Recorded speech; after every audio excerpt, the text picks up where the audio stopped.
We are very glad you're here, and we will respect your time by keeping this presentation tight and to the point. So let's go ahead and get into it here. We've got all the details on our latest mobile home park acquisition for you, but before we dive into that, let's take a moment to talk about why we're here. If you're like most of our investors, you're not just looking for a return on your invested capital, you're looking for capital protection, passive income, tax benefits, and ultimately building wealth for the long term. Over the course of the next 30 minutes, Kevin and I are going to show how an investment with Sunrise Capital, reinforced by this deal in particular, is, in our humble opinion, the path to achieving all of the above. If you're newer to Sunrise, just a friendly reminder that we've launched 5 funds over the past decade and successfully closed the first 4 of them. In that time, I'm very proud to say that we've made 34 consecutive quarters of on-time distributions to all of our partners with no capital calls and 0 investor capital lost during a period when many operators have struggled mightily. We're going to show you how we've achieved these results later in the presentation, but if there's one takeaway here today, what I want you to understand is that we buy deals with a margin of safety and manage assets for downside protection first, and then focus on providing consistent risk-adjusted returns second. Today's specific focus is on the Ponderosa Mobile Home Park. It is a community in Dublin, Ohio, which is the most affluent suburb of the Columbus MSA. There are several aspects of this deal that make it very unique and attractive to investors like you, and we'll say more about that in just a moment. For now, I just want to say that if you're looking for a cash-flowing, light value-add investment with significant upside that provides exceptional tax benefits in the form of 2026 depreciation, this one fits the bill. And since some of you are newer to the mobile home park as an asset class, we're going to give a high-level overview of why we've invested heavily in mobile home parks over the past 15 years and why we're doubling down on them right now. Before we dig in, our attorney always requires us to put up a disclaimer here. This webinar is for educational purposes only. Please do review all the respective legal docs, PPM, operating agreement prior to making any respective investment in the fund. You know, we talk to a lot of smart, experienced investors like you, and lately there's been a common thread. You're skeptical, frustrated with many different operators in the real estate sector after experiencing paused distributions, capital calls, and sometimes total loss of capital. Maybe you were in a syndication that didn't perform well. Maybe the operator took out too much debt. Maybe they got caught flat-footed by the rising interest rates, or maybe they made aggressive assumptions that just didn't pan out. And if that is you, you're not alone, but that's exactly why at Sunrise, we do things differently. At Sunrise, we don't just ask what's the upside. We make it our mission to protect the downside. We structure every investment opportunity for thoughtful, long-term investors who are looking for capital protection and durable, recession-resilient income, delivered in a highly tax-efficient, long-term structure. And we start with an understanding of our partners' needs and our challenges. These are things like fragile income streams. I've had thousands of calls with investors over time, and there's these overlapping themes, and one of them is always fragile income streams. People want safe, predictable, durable income streams over long periods of time, and we solve for that. Also, another problem that comes up over and over and over is that Uncle Sam is stealing too much of your income on an annual basis. Taxes are eroding your wealth. We optimize for tax efficiency to help solve that. In addition, folks have no margin for error. It's taken a lifetime to ultimately build this nest egg up, and it will take one moment to wreck it in its entirety. People have worked days, weeks, months, years, decades to ultimately build a pile of cash, and one bad investment could wreck years of hard work. So we build in a margin of safety along the way. And at the end of the day, folks realize that there's something deep, something missing, something that they can't quite put their finger on, an unnerving feeling, this sense of an unfulfilled legacy. There's got to be something more out there, right? They realize that money doesn't really buy happiness. You got to find an opportunity and a way to ultimately find more time with your family and be able to leave something to the next generation. There's got to be something more out there, that longing sense of uncertainty. So those are the problems that we've seen over and over and over, and we've been very intentional about how we've structured our entire business model to solve these problems on behalf of all of our partners, because they're the same exact problems that I'm trying to solve for myself. We solve for the fragile income streams by creating a durable, predictable cash flow in a perpetual holding structure so that you can have cash flow today to live the life that you want with your family throughout the next several decades. We solve for the problem of tax erosion by creating a strategic, tax-efficient growth structure where we optimize for tax efficiency after we find unbelievably solid cash flowing investments that are going to perform well and compound over long periods of time. We solve the riddle for no margin for error by buying deals with a margin of safety immediately, having a cushion at closing, and maintaining that cushion throughout the entirety of the holding period. And last but not least, this lingering uncertain unease, this unfulfilled legacy, this feeling that you can't quite put your finger on. We solve for that by creating a structure that allows you to pass along a legacy that is built to last, generating cash flow today and building legacy wealth in a tax efficient manner. We're very intentional about how we've structured our fund. As we mentioned a moment ago, we tend to attract investors, over 1,000 different partners so far, who are in it for the long haul, who are interested in creating legacy wealth, and to whom capital protection, income, and tax efficiency, they matter the most. We are most certainly not fix and flippers. We don't get in and out of deals quickly based on market timing because we're not going to tolerate that kind of risk. To be frank, we are investors. We are not speculators. We think in decades, not in quarters. Before we get into the specifics of this deal, I just want to take a step back, quickly share the philosophy that drives everything that we do over here at Sunrise. It's what we call the Sunrise Capital Strategy. It is built on the timeless investment principles of disciplined, long-term ownership and stewardship of essential use assets that produce free cash flow and grow in value over time. We've went out and studied the world's greatest capital allocators.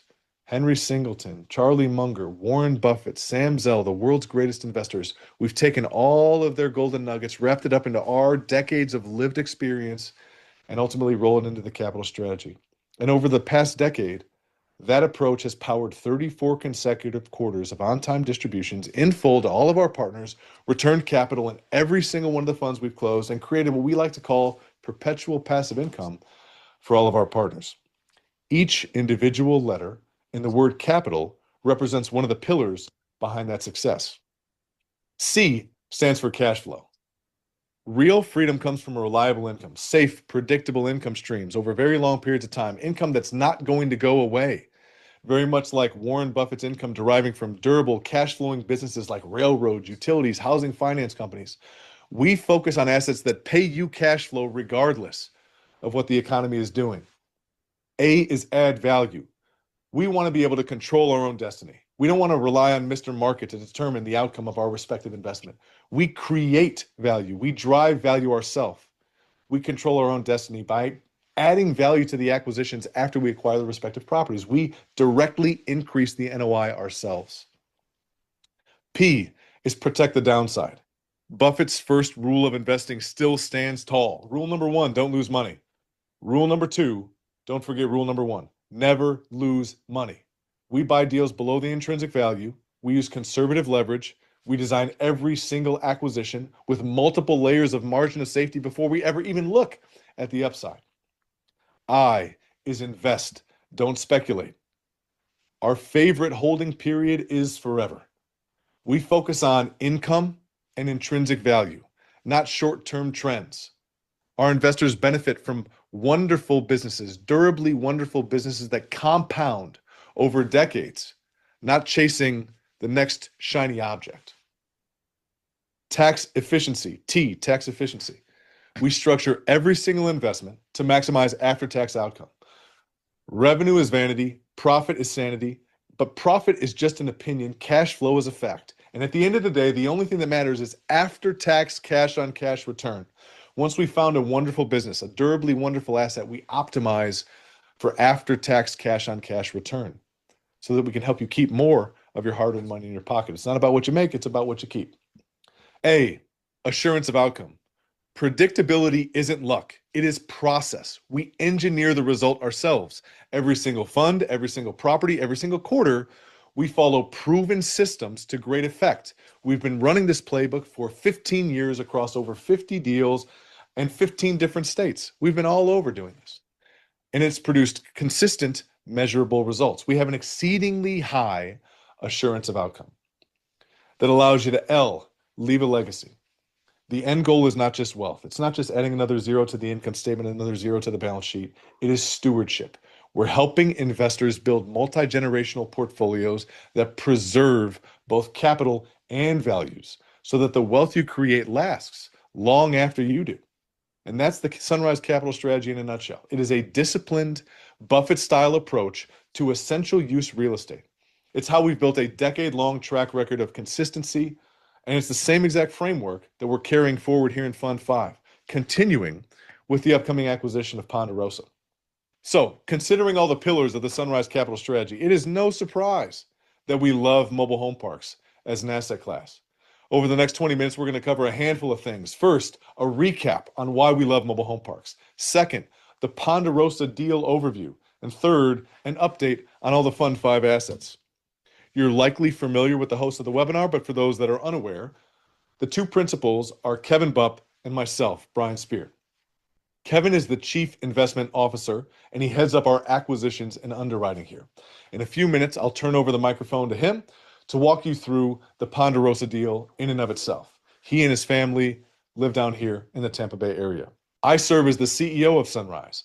We're a vertically integrated organization that was recently honored as one of the fastest growing companies in the Tampa, Florida area, where my family and I also live. At Sunrise, we're knocking on the door of 75 employees now, members on our team who manage various different aspects of the business, and our collective purpose is to make a dent in the affordable housing crisis.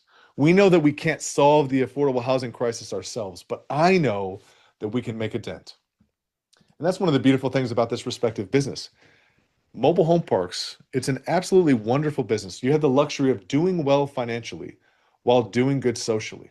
We are taking care of a lot of people that would not otherwise have a chance at home ownership. We like to think that we're helping as many people as possible live their version of the American dream. Whether the residents inside of our communities are living their version of the American dream of home ownership, or whether our investors on the other side of the table, our capital partners, we're trying to help them live their version of the American dream. Our partners, they have their hopes and wishes and dreams in the same vein. They're different dreams than that which our residents have inside of our communities, but they have important dreams nonetheless, and we want to help them achieve their version of the American dream as well. And mobile home parks are one of these beautiful business models where you have the luxury of doing just that.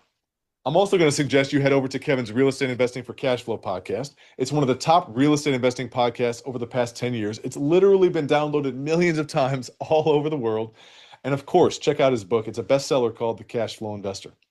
I'd also invite you to check out my podcast. It's called The Sage Investor, where I share what I've learned about the timeless principles of investing and building wealth and living a meaningful life along the way. Of course, podcasts, books, that's one thing, but actually putting your capital to work in the asset class for 15 years, that's another. That's where you get real experience. So let's talk about why we've done exactly that. Our product in the mobile home park sector is affordable housing. Simply stated, that's what we provide to the marketplace, affordable housing. And there is a massive, insatiable demand for our product. Insatiable, right? If it had a footnote, you looked it up in the dictionary, what would it say? It'd say, see affordable housing 2026. America is in an affordable housing crisis, and the numbers really do tell the story. First, about half of all U.S. renter households are considered cost burdened, meaning they're spending over 30% of their income on housing. That's per the Joint Center for Housing Studies over at Harvard University. The affordable housing gap spans nearly the entire United States. It's basically every single county. It is not a coastal problem. It is not a Sunbelt problem. It is a national problem. Second, manufactured housing is typically 40 to 60% cheaper than the median U.S. apartment in the same submarket. That is the engine. When you're operating an affordable housing asset in any high-cost market like Dublin, Ohio, for example, where new apartment rent goes for over $2,000 a month, the affordability gap, it works in your favor as an investor. Residents truly, unfortunately, they have nowhere to go that's anywhere near as affordable. And new residents, they're knocking on the door whenever a new unit comes available. Third, and this is a proof that the demand actually holds up under stress, mobile home parks have a CMBS delinquency rate of just 0.1% compared to 1.34% for multifamily. That means mobile home parks are 134 times less likely to default. And that's per T. Rowe Price institutional data. When the next recession comes, the demand for affordable housing, it doesn't disappear, it actually grows. The demand for our product actually increases during a recession. And Charlie Munger has this great quote, and he says, the best businesses are the businesses where you can charge more and more when people need something more and more. And that's what we have in this respective business. Massive demand, no economic alternative. And it's demand that truly survives every single economic cycle. So there's massive demand for the product. I don't want to belabor the point. Here's a map that basically shows that every single county in the country has a dearth, has a lack of affordable housing. It's kind of a sad state of affairs. So what about the supply?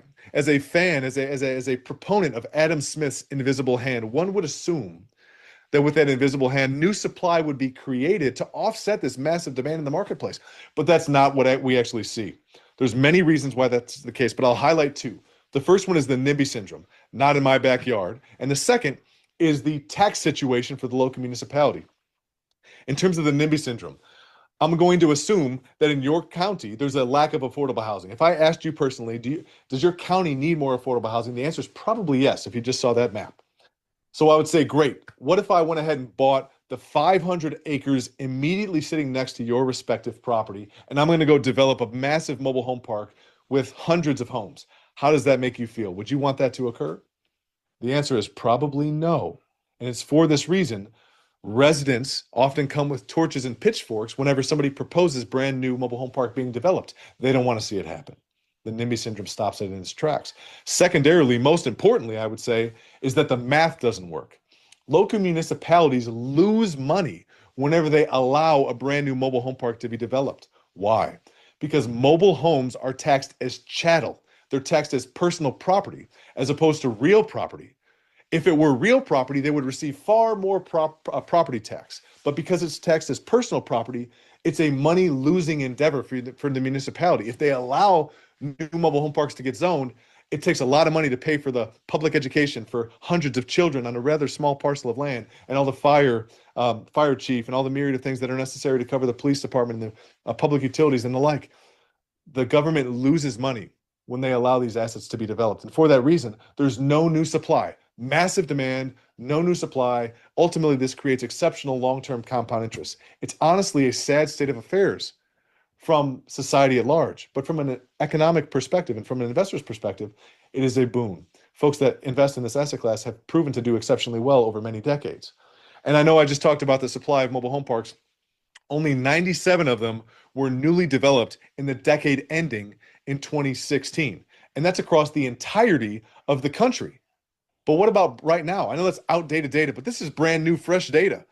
Through 2028, there is no new supply of mobile home parks coming online. Very negligible versus any other asset class. And that's as far out as Green Street is willing to predict. This has been the case for literally decades. It's the case today, and it's very likely to be the case for the foreseeable future. And it's resulted in unbelievable outcomes for folks that have invested in this asset class for the last several decades. It is very simple to see that with massive demand and no new supply coming online, you can comfortably expect property values to increase over time. And that's what we've seen play out. I would draw your eyes to the column which highlights the long-term NOI growth of any respective real estate sector. You'll notice that mobile home parks are always at the top of the chart.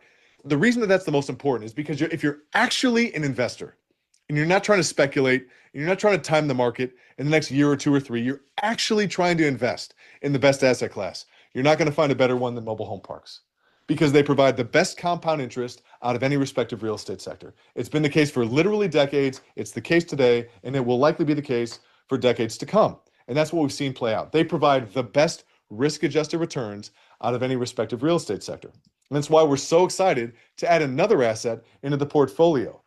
We're talking about Ponderosa Mobile Home Park here. Kevin's going to talk about our light value add business model. We've been running that playbook now for 15 years in the mobile home park sector to great effect. And I like to think that the best manufactured housing communities operate around what we like to call the 3 C's: community, curation, and convene. First of all, you build a real sense of community. You understand who the individuals are that you're serving. Then you curate the environment to serve the community well. And ultimately, you create a place where people want to convene and build long-term roots. And that's where the real durability comes from. That's why these assets can produce such resilient cash flow over very long periods of time. And that's exactly what we're doing over at Ponderosa. We're excited to dig into it in a little bit. So with that, we'll pass it along to Kev here to dig in a little bit more about the individual deal in and of itself. Yeah, no, I appreciate that, Brian. Again, just super excited to, this to share another opportunity that, that I feel is it's very indicative of the type of investments that we love at Sunrise. I mean, this is our bread and butter. Ponderosa Mobile Home Park. It's a highly occupied property, majority tenant-owned home community, and again, it's located in Dublin, Ohio, which, as you'd mentioned, it's one of the most prestigious and expensive submarkets in the entire Columbus MSA. And this opportunity really does check all the boxes that we look for. It's in a phenomenal market. There's incredible affordable housing demand here, as you can imagine. It's operationally simplistic. It's got strong in place occupancy, and again, I think just a very clear value add strategy through loss to lease recapture that we're going to talk about here in a few minutes. And I think probably the most important thing here is just it's a very straightforward business plan. We're acquiring this property for what we feel is a very attractive basis at roughly $8 million today. And again, through what we feel is a very disciplined execution and stabilization plan, we feel very, we've got firm conviction that this property has the potential to achieve a value well north of that original basis. And so, this is exactly the kind of really just straight down the fairway opportunity that we've been able to successfully execute on many different occasions before here at Sunrise.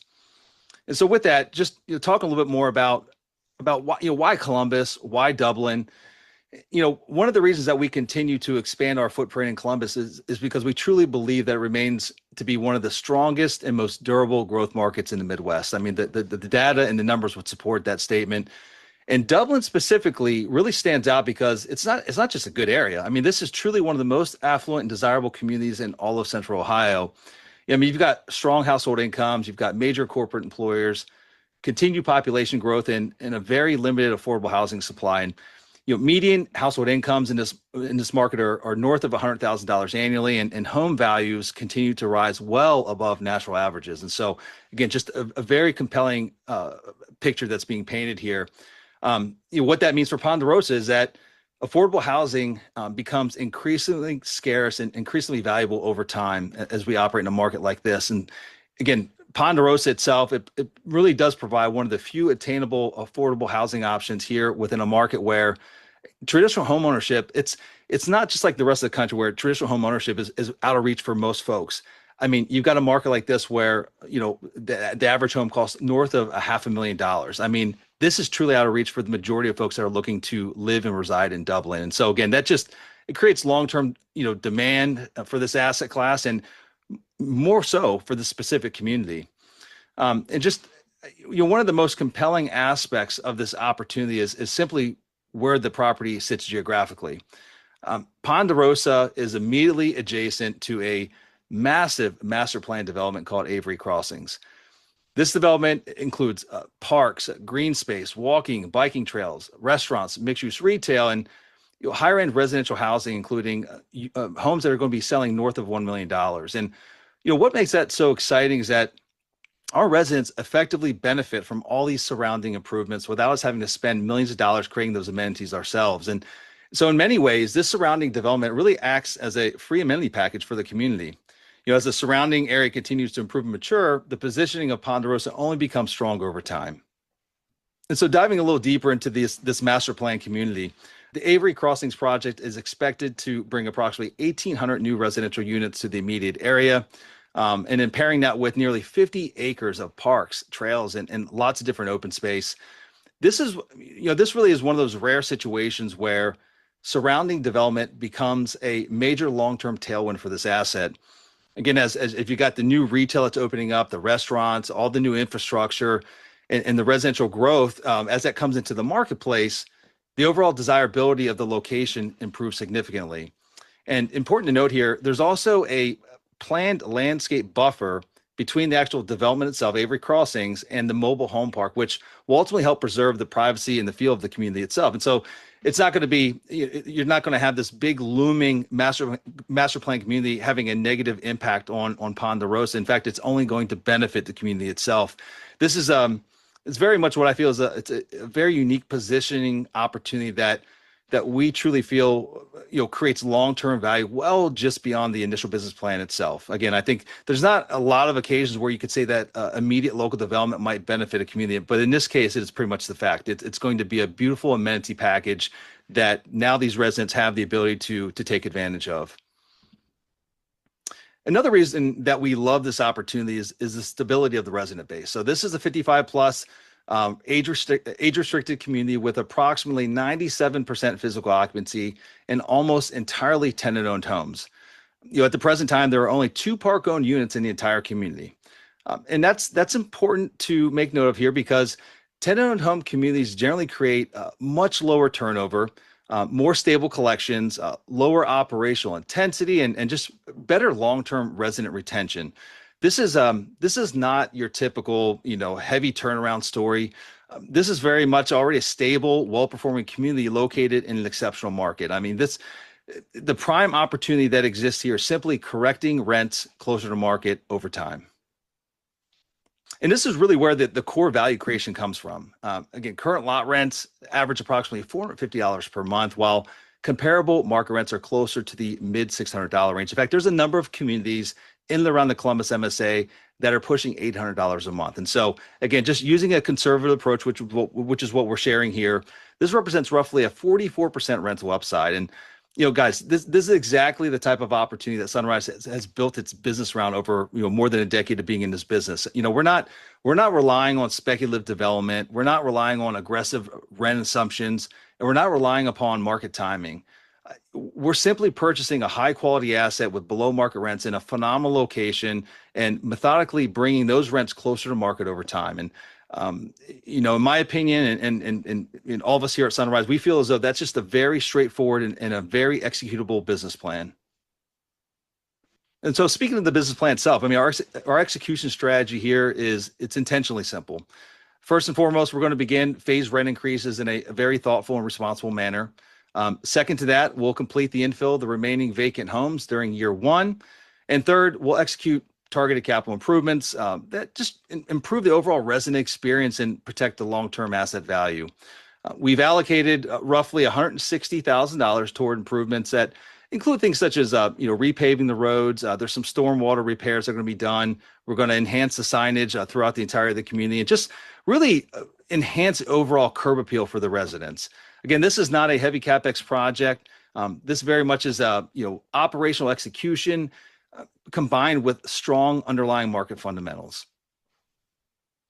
One aspect that we particularly like about this transaction is the financing strategy. We do intend to acquire the property all cash initially. And what this does, it gives us immediate operational flexibility and just eliminates any debt service pressure that we're going to have during the early stages of stabilization.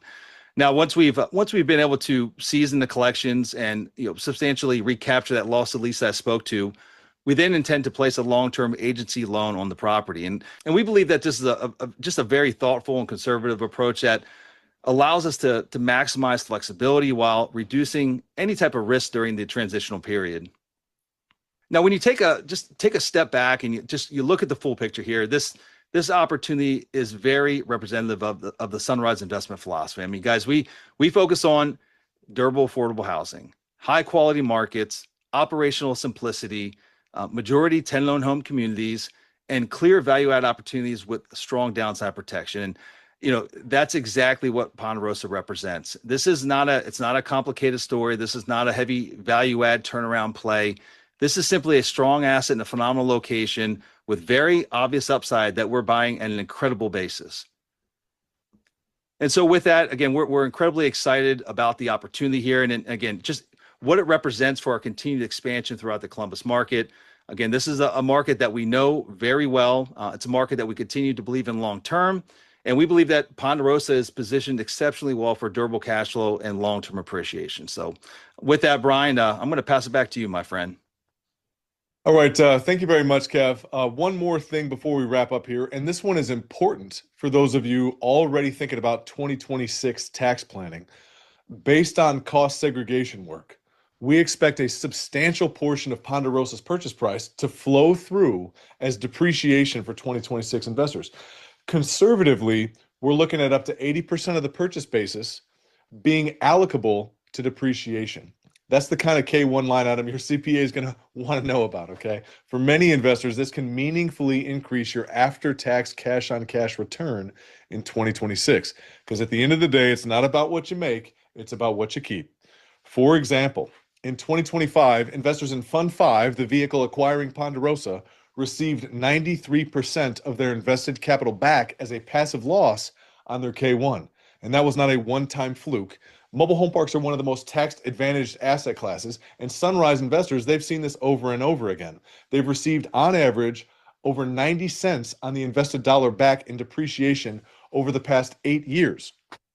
If significant tax depreciation in 2026 is part of what you're looking for in this respective calendar year, please do reach out to us. We're not CPAs, but we can jump on, have a conversation, help you understand exactly what your investment might generate for you from a tax perspective. With that, let's go ahead and dig into Fund 5 a little bit. We're acquiring the Ponderosa deal inside of Fund 5. So when you consider investing in Fund 5, you need to remember that you're not just going to own Ponderosa.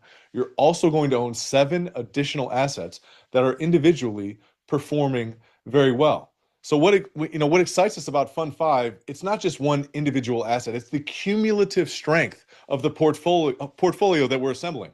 Ponderosa, again, the 8th asset entering the fund, and it reflects the exact type of opportunity we've been targeting from day one.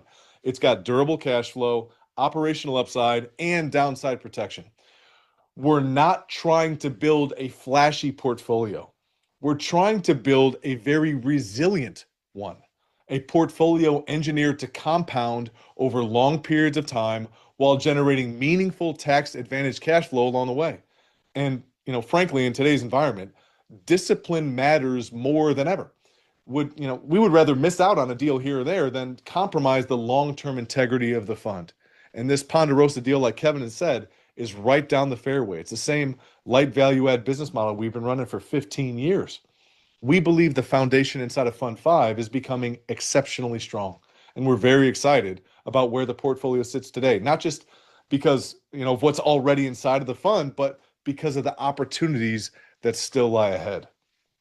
So let's hit the high points of Fund 5.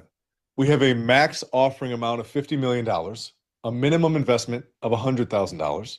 The preferred return, you can pick your tier. If you contribute $100,000 to $249,000, you earn an 8% pref. From $250,000 to $999,000, you unlock a 9% pref.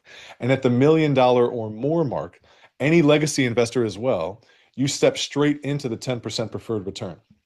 As far as cash flow and priority and split here, investors receive 100% of net operating cash flows until the full return of capital and preferred return have been received. And then after that, profits flow 70% to the investors and 30% to Sunrise.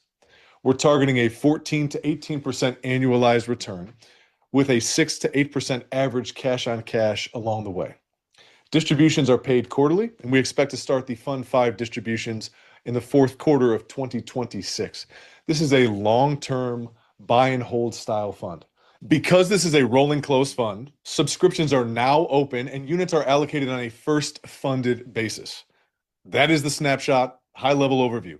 Strong cash flow starting in the fourth quarter, meaningful upside for years to come, and full alignment between Sunrise and all of our partners. And when I say full alignment, what I mean is that Kevin and I have invested millions of dollars right alongside our limited partners in Fund 5 specifically, and over 90% of my personal net worth is wrapped up in what we do at Sunrise here. So I can't think of a more pure alignment of interest than having all of the chips on the table. I subscribe to the Andrew Carnegie philosophy of diversification, of put all the eggs in one basket and watch that basket. That's what we do over here at Sunrise. One of the things that our investors consistently appreciate about Sunrise is that we don't just talk about alignment. We literally bake it into everything that we do, right? It's in our structure. And with Fund 5, that alignment shows up through several different means, but one specifically is the early investor bonus. Our 20% bonus tier, which had been available to the first $10 million of capital, it filled up within 2 weeks of launching this fund.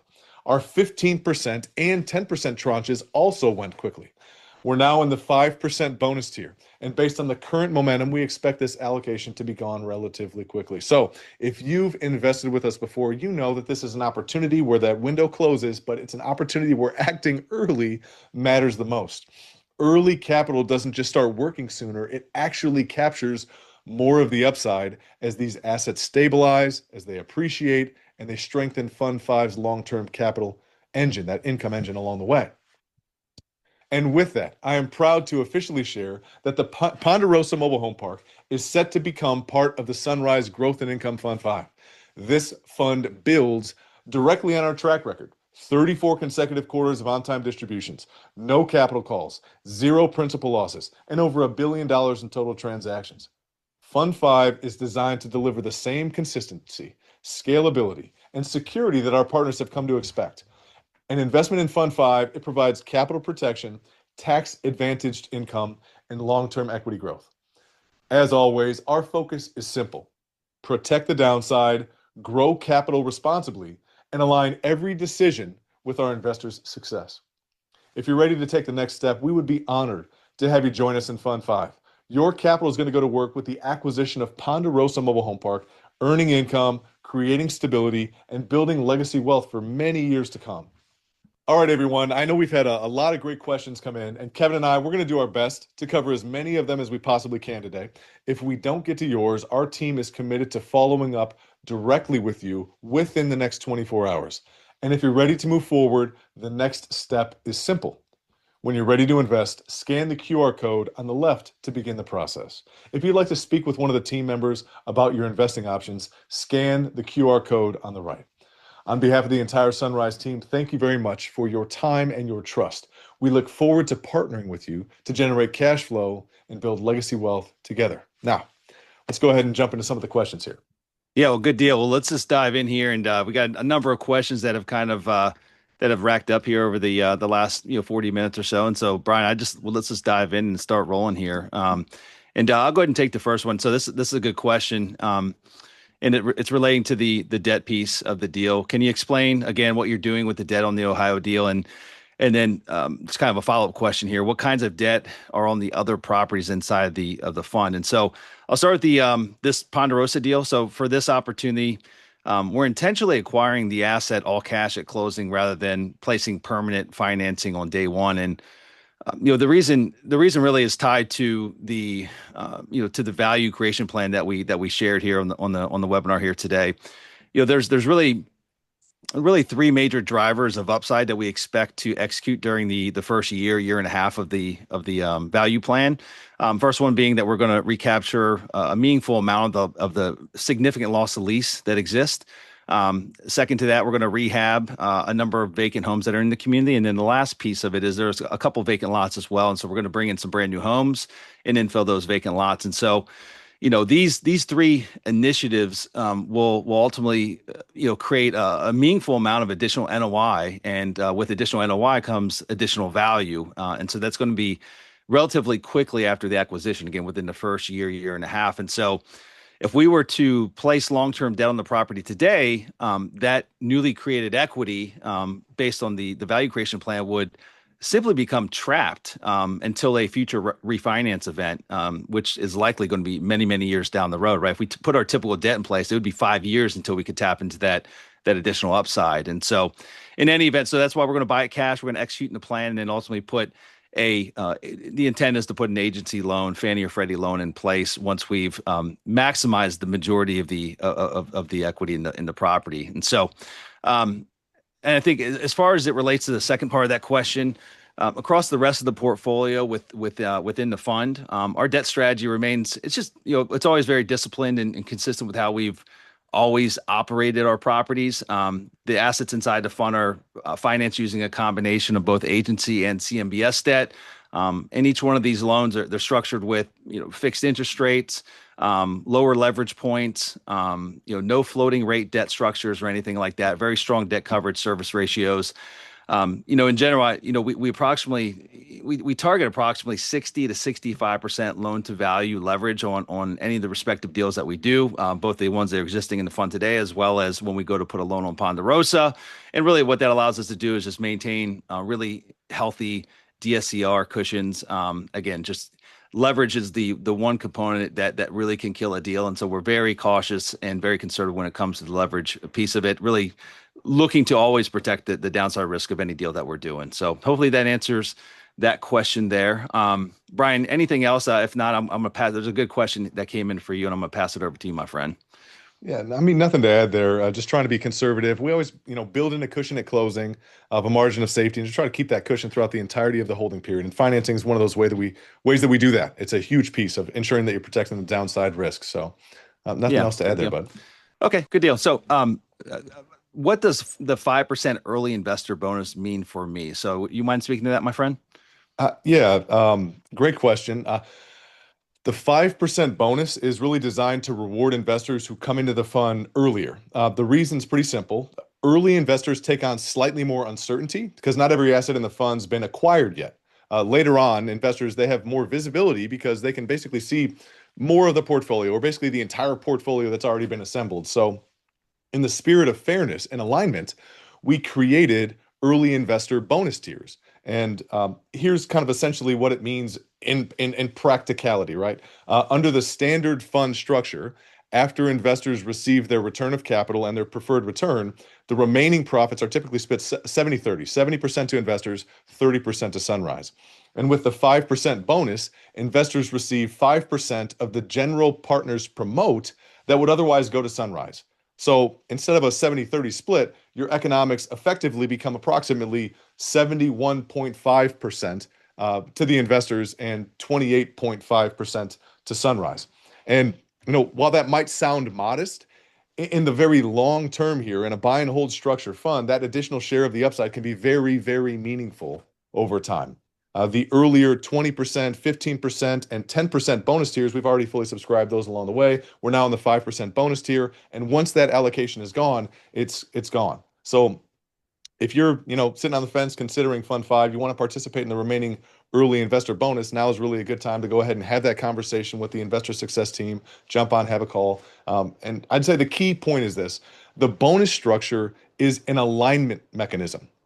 It rewards early conviction while allowing all of our partners to participate in more of the long-term upside of the fund. So, little color on the bonus tiers there, Kev. Yeah, no, that's great. Okay, on to the next one here.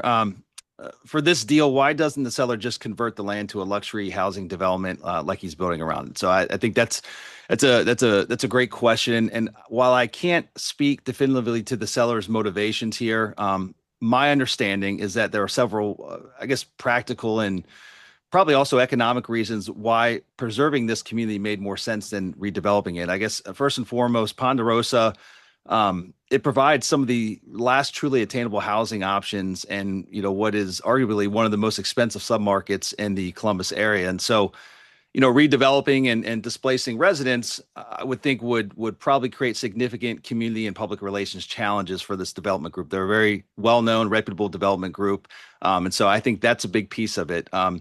Second to that, my understanding is that the seller's, broader master plan development does not require the mobile home park itself in order to execute their vision. So the seller was able to actually separate and retain excess land that was included in the original ownership position of this mobile home park, and so that retained piece of the property will become part of the surrounding development. So I guess in other words, there, they could still move forward with the higher end development strategy and be able to lower their basis by essentially selling off the mobile home park and monetizing that piece separately.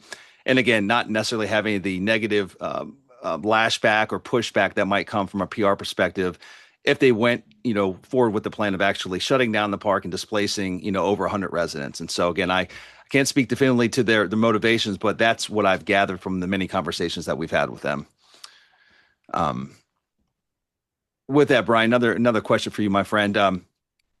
How do you get so much depreciation the first year on these deals? And can you say more about the amount of depreciation that's expected for 2026 if I invest in this current fund? Yep.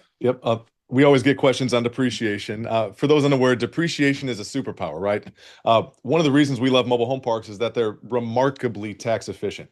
I would often say that they're, probably three times as tax advantaged when compared to multifamily. Reason is pretty simple. When you buy a mobile home park, you're typically not buying the homes. We like to operate our mobile home parks like a parking lot. So you're really buying the land, you're buying the roads, utilities, the utility lines, right? The underground infrastructure. You're buying the pads, the curbs, the gutters, water lines, sewer lines, all that stuff. They're called site improvements, right? They're actually called capital improvements. The land itself is not depreciable, but a large portion of the remaining purchase price can often be allocated to those shorter life assets through a cost segregation study. And with the current bonus depreciation rules, much of that depreciation can be accelerated into the very first year. So, on a simplified basis, right, if we bought a $1 million mobile home park, a meaningful portion of that purchase price is likely eligible for that accelerated bonus depreciation. Typically, about 70 or 80% of that purchase price goes right into depreciation in the first year. And how does that translate for LPs? Historically, our investors have received very significant first-year passive losses. Over the past 8 years, on average, Sunrise investors have had roughly 93 cents of depreciation for every dollar that they've invested in the current fund. For Fund 5, based on the assets currently inside of the fund, including Ponderosa, we do expect meaningful depreciation benefits for 2026 investors as well. We're still finalizing cost segregation work for this individual asset. We haven't bought all the different properties inside of 2026 just yet, so we don't want to overstate it, but we do believe that the 2026 depreciation is going to be substantial in the same vein that we've had every year for the last nearly decade now since the Tax Cuts and Jobs Act was enacted. Key point that I'd say is basically we don't invest for tax benefits first. We invest in durable, cash flowing real estate first, and then we structure it as efficiently, as tax efficiently as humanly possible. Because at the end of the day, it's not about what you make, it's about what you keep. And of course, everybody's tax situation is different. So go ahead and please consult your CPA, your tax advisor to understand how these kind of passive losses might impact you personally in your specific situation. But depreciation, most assuredly, is a superpower. So I hope that insight helps. No, that's great. Another couple questions here. I'm just going to try to summarize these. I guess, what are the main risks in this deal, and what are we doing to deal with them? And so, I think from a high level, I would say that Ponderosa, it's a relatively straightforward and just really lower complexity type of deal compared to a lot of turnaround higher bigger turnaround opportunities that we evaluate. Again, we've done every different type of deal, from very down the fairway like a Ponderosa to just really heavy value add turnarounds where we're bringing a lot of new infill homes in, doing infrastructure upgrades, what have you. With all that being said, I mean, even with this being a straightforward, down the fairway deal, every investment has a risk, and we do our best during due diligence, and spend a significant amount of time and get experts involved, trying to identify and underwrite all these things up front. I'd say the only issue that has come about during our due diligence, it relates to the portions of the sewer infrastructure. Again, this park was built, roughly 50 years ago, as most parks were built. I mean, back, long period of time, different types of infrastructure was used, material was used in the water and sewer lines. And so, I guess specific to Ponderosa, the sewer lines are made out of clay. It was a common material, probably the most robust material of that time frame. And what's happening is there's some groundwater infiltration that's happening during heavy periods of rain. And so what that does is it basically puts an increased load on the wastewater treatment plant. So we've identified that by reviewing the reports and noticed a little bit of a trend during the rainier months. And so again, it's not an unknown issue to us. We weren't blindsided by it, in the 11th hour. We actually identified it early on in the due diligence process, and then went ahead and brought in the engineers and infrastructure specialists to help us evaluate the scope of the issue, and we're currently actively working with the seller on this matter prior to closing. So we've already got a remediation plan in place that we will ultimately execute shortly after acquisition. So outside of that, there's really no perceived risk in our opinion. I mean, there's a loss of lease recapture, and so we intend to do that in a very measured and responsible way as it relates to the residents there. Obviously, we're going to be, there's some vacant park-owned homes in the community. We're going to rehab them. We've already walked each unit. We feel that they're definitely salvageable units, meaning that they are worth putting the money back into. Based on this market, we feel as though as soon as we have them renovated, they will probably fly off the shelves because they'll be at a very attractive price point. And so again, I don't feel as though there's too much risk there with the renovations of the existing product that's there. And then the last component is a couple of vacant lots that are going to be where we're going to bring brand new homes and infill them. Again, don't think there's much risk there. This is a market where the median home prices are north of $500,000, and so us bringing in a unit that is in the $80,000 or $90,000 price point, offers a very attractive, affordable housing option for this marketplace where it just doesn't exist. And so again, I think that's all I really have to as far as the risk is concerned. I mean, we're taking a very conservative approach with the debt, with the leverage. When that time comes to put in place, we're buying it all cash ahead of time. And so outside of that, there's nothing else that's been identified. This is a pretty clean deal, fairly black and white in nature. And so again, hopefully that answered your question. Let's see here, Brian. A couple questions about the waterfall. So I'll pass that back to you. Just, I guess, more specifically, how does the waterfall work? You want to explain that? Sure. We structured this particular fund and the waterfall in and of itself to try to create a strong alignment between Sunrise and all of our partners. Idea is obviously simple here. Investors get paid first. Sunrise participates after we've delivered for our partners. And in a nutshell, here's how it works. First, 100% of outbound distributions go to investors until they receive a full return of capital. Our goal is to ensure that your original investment, is getting back to you as quickly as we possibly can, trying to get the chips off the table. Second, after we've gone ahead and returned the entirety of the return of capital, all 100% of operating cash flows continue to go to investors until they've received their full preferred return. The preferred return is the hurdle that we need to clear before Sunrise participates in the remaining profits. And then third, once investors have received both their capital back as well as their preferred return, remaining operational cash flows are split 70-30 over and above that, with 70% going to investors and 30% going to Sunrise. And as we mentioned regarding the bonus tiers, for investors who qualify for the early investor bonus tiers, their share of that upside might be slightly higher. So in plain English, investors get their capital back first, investors get their preferred return next, and then only after that does Sunrise participate in the upside. So, that's how we've created alignment. We delay gratification on our side over here at Sunrise, and we just make sure that our partners are prioritized in this structure inside of the waterfall. So, hope that insight helps. Yeah, no, that's great. Another question here. I'll go ahead and grab this one. And does Sunrise manage all the mobile home parks inside the fund, or do we hire that out? And so the simple answer is yes, we do manage all of our mobile home parks internally through our in-house operations company called Sunrise Communities. And we do that rather than outsourcing anything to a third-party property management company. And again, just speaking to this a little bit more in depth, this has been a very intentional part of our business model for many, many years. What we found early on is that vertically integrating operations gives us far more control over the execution, the overall resident experience. Obviously things like expense management and just the overall performance of the parks themselves. And I think to hammer that a little bit more, it just allows us to create what we feel is a complete alignment of interest between ownership and the operations team. Our internal team is focused on the long-term success of the communities, rather than just managing toward, a third-party management contract, which is really fee-driven. And so, we feel in our personal experiences is that, most third-party property management companies, there's a misaligned incentives. There's slower execution. Again, no one's ever going to treat your property like it's their own. And so for that reason, we brought it in-house. We've invested heavily in building out our own operating infrastructure.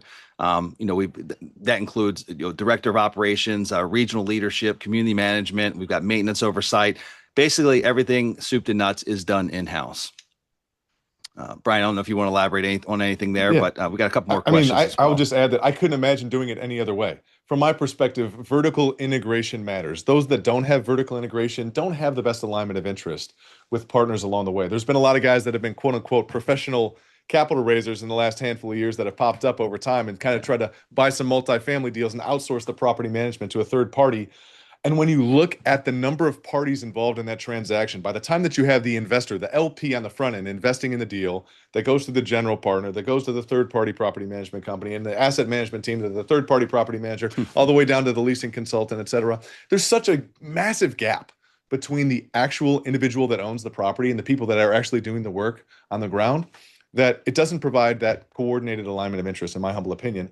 And so taking control of the situation, it allows us to control our own destiny. And without that, you're outsourcing the outcome of your investment. So I would much, much, much rather control our own destiny ourselves and bring in world-class talent across the board. Every single member of our leadership team has run a billion-dollar business in their prior role, in their current role in a prior shop, right? So that's I couldn't imagine doing it another way. That's all I'll say Yeah. about kind of the vertical integration side.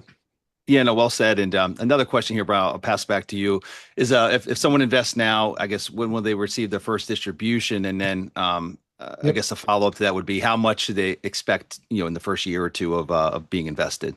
Yeah. Distributions are going to go out beginning in the fourth quarter of 2026. Whenever we launch a brand new fund, we always want to be very intentional about building a really solid financial foundation prior to starting to send out distributions. That discipline is a big reason why we've been able to deliver 34 consecutive quarters of on-time distributions to our partners with no pause distributions, no capital calls, zero investor principal losses to date. At this point, Fund 5 now, this will be the eighth asset we acquire inside of the fund, including Ponderosa. And over the next couple of quarters, we want to make sure that those assets are operating the way that we expect. And assuming that they do, we intend to commence making distributions towards the end of the fourth quarter of 2026. And then we'll continue on a quarterly distribution schedule from that point forward. In terms of the amount, we typically target an average of 6 to 8% annual cash on cash returns over time. In the early stages of a fund, the distributions usually start towards the lower end of that range. Based on what we know today, we would expect initial distributions to likely come out around the 6% annualized range, with the goal of increasing that over time as the assets stabilize, the operations improve, the fund continues to mature. So, simply put, the first distributions expected in the fourth quarter of 2026, likely around a 6% annualized cash on cash starting point, with a goal of growing from there over time. I'll leave it at that, Kev. Yeah, no, that's great. And I guess a couple more questions here. I know we're abutting the hour here, but someone asked how they can find out more about the assets that are already inside the fund, and simply put, just literally just ask us, shoot us an email, ir@scinvestors.com, and you can literally drop it in the chat here as well, and we'll send you more information. But again, if you want to just shoot us an email as well, email at ir@scinvestors.com, and we'll get you all those details over all the properties that are in the current fund. Yeah. And kind of want to be mindful of time here, buddy. I know we're kind of butting the hour here, so feel compelled wrapping it up here. Yeah. So with that, guys, all right, everybody, we're going to go ahead and wrap it up. First of all, just wanted to say thank you. Obviously, your time is very, very valuable. Kevin and I were genuinely appreciative of you spending part of your day with us here today. So our goal was simple. We just wanted to show you why we believe that Fund 5, and specifically the addition of Ponderosa, represents the type of disciplined, cash-flowing, tax-advantaged investment opportunity that Sunrise was built to execute. As we've shared here, this is a portfolio that's designed around capital protection, durable income, thoughtful tax efficiency, and long-term legacy wealth. The same things that Kevin and I were trying to create for our own families. For those of you who are interested in moving forward, ready to take the next step, there are two simple ways to move forward. If you're ready to invest, scan the QR code on the left and begin the subscription process. If you'd like to speak with somebody on the investor success team, go ahead and scan the QR code on the right and schedule a conversation. Our investor success team can walk you through any additional questions you might have, your allocation options, the preferred return tiers, how this might fit into your broader investment strategy. And if we didn't get to your question today, which always happens in these abbreviated hour-long webinars, please know that we're not ignoring you, okay? Our investor success team is going to be reaching out to you personally within the next 24 hours to make sure that your questions are answered. At the end of the day, we're here to help as many families as possible generate durable cash flow, protect capital, reduce the drag of taxes whenever possible, and build wealth that lasts beyond just one generation. Because That's what I'm trying to do for my family. That's what Kevin's trying to do for his family. And that's what we're honored to help all of our investors do as well. So thank you for your time. Thank you for your trust. And thank you again for considering Sunrise as a steward of your capital. We look forward to speaking with many of you soon and hopefully partnering with you here in Fund 5. Have a great rest of the day.